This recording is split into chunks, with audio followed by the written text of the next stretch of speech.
मिट्टी की हांडी के बाद अगर कोई चीज है तो हमारे यहां एक मेटल बनता है जिसको आप लोग कहते हैं एलॉय है, कांसा। कांसा आपने सुना है, शायद देखा भी हो किसी के घर में। तो दूसरा सबसे अच्छा माना जाता है कांसा, तीसरा सबसे अच्छा माना जाता है पीतल।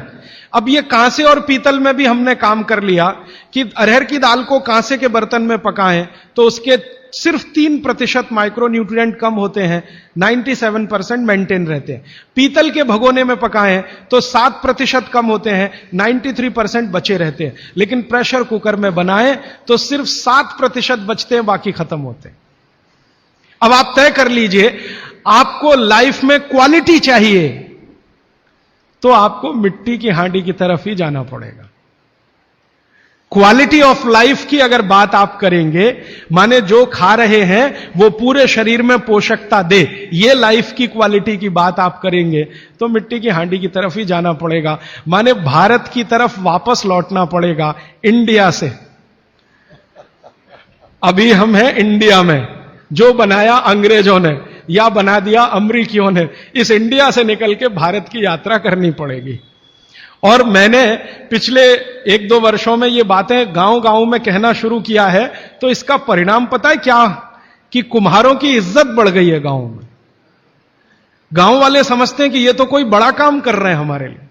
और मैं मानता हूं कि मेरे व्याख्यान की अगर कोई सार्थकता है तो वो ये कि कुम्हारों की इज्जत इतनी बढ़ जाए कि वो पंडितों के बराबर आ जाएं, क्योंकि वो किसी से नीचे नहीं है, क्योंकि वो किसी से छोटे नहीं है। भले वो मिट्टी के बर्तन बना रहे हैं, बहुत वैज्ञानिक काम वो कर रहे हैं। और मजे की बात कि वो हांडी बना के आपको 20-25 रुपए में ही दे रहे हैं, प्रेशर कुकर तो 250-300 रुपए का है। और सबसे मजे की बात कि ये हांडी जब खत्म होगी, माने इसकी लाइफ पूरी हो जाएगी, तो ये हांडी फिर मिट्टी में मिल जाएगी और फिर वही मिट्टी से हांडी बन जाएगी। दुनिया में ऐसी कोई वस्तु नहीं है। प्रेशर कुकर के बारे में तो नहीं कह सकते आप, बायोडिग्रेडेबल है। तो आप कोशिश करें अपने घर में थोड़ा परिवर्तन करें। अब मैं आखिरी बात जो आज की कह रहा हूं वो ये, मैंने पिछले 2 वर्षों में मैं होम्योपैथी की भी चिकित्सा करता हूं। तो बहुत सारे पेशेंट मुझे फोन करते हैं, राजीव भाई ये। तो मैंने कुछ पेशेंट को खास कर कहा कि देखो भैया, आपको मैं कोई दवा नहीं दूंगा। तो कहने लगे फिर बीमारी कैसे ठीक होगी? मैंने कहा एक ही काम करो, मिट्टी की दाल खाना शुरू करो, मिट्टी की हांडी में रखी हुई दाल खाना शुरू करो। चावल खाना है तो मिट्टी की हांडी का। कहने लगे राजीव भाई कौन करेगा ये सब? मैंने कहा आपकी बीवी करेगी या आप करोगे? अगर जिंदगी चाहिए तो झक मार के आप करोगे, नहीं तो अमेरिका जाओ, कनाडा जाओ, जर्मनी जाओ, लाखों रुपए खर्च करो, फिर भी झक मार के वापस आओ, डॉक्टर कहेगा इलाज नहीं। तो आप देख लो, तो जो गंभीर मरीज हैं वो आप जानते हैं वो कुछ भी करेंगे जो आप कहेंगे।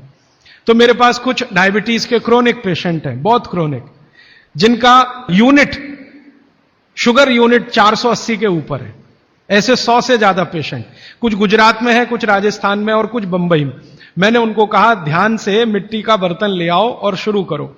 अब बर्तन लाने में तकलीफ हुई तो कुम्हार को ढूंढना पड़ा, तो लेकिन मिल गया। वो 8 से 9 महीना हो गया नियमित रूप से मिट्टी की दाल और मिट्टी का चावल, माने हांडी की दाल और हांडी का चावल, हांडी की खिचड़ी नियमित रूप से खा रहे हैं। और अब तो उन्होंने मिट्टी का तवा भी ले आया अपने घर में रोटी बनाने के लिए। बाजरे की रोटी बहुत अच्छी बनती है इस मिट्टी के तवे पे, तो रोटी भी उसी की खा रहे हैं। 8 महीने के बाद सबका शुगर टेस्ट किया है तो 480 यूनिट वाला अभी 180 यूनिट पे है, बिना किसी मेडिसिन के, बिना किसी इंजेक्शन के, बिना किसी टॉनिक के। और होम्योपैथी की कोई दवा नहीं दी मैंने उनको। कुछ लोगों को ज्यादा परेशान थे, दवा भी दो, उनको प्लेसिबो दे दिया। प्लेसिबो समझते हैं? खाली गोली, दवा नहीं डाली। तो पेशेंट को लग रहा है कि मैं दवा खा रहा हूं, दवा खा के अच्छा हो रहा हूं। मुझे मालूम है कि वो कोई दवा नहीं है, वो प्लेसिबो है, वो अच्छा हो रहा है उस मिट्टी की दाल खा के, मिट्टी का चावल खा के, मिट्टी की खिचड़ी खा के। रिजल्ट ये है। तब मैंने मान लिया कि बाघभट्ट सच में महान आदमी थे।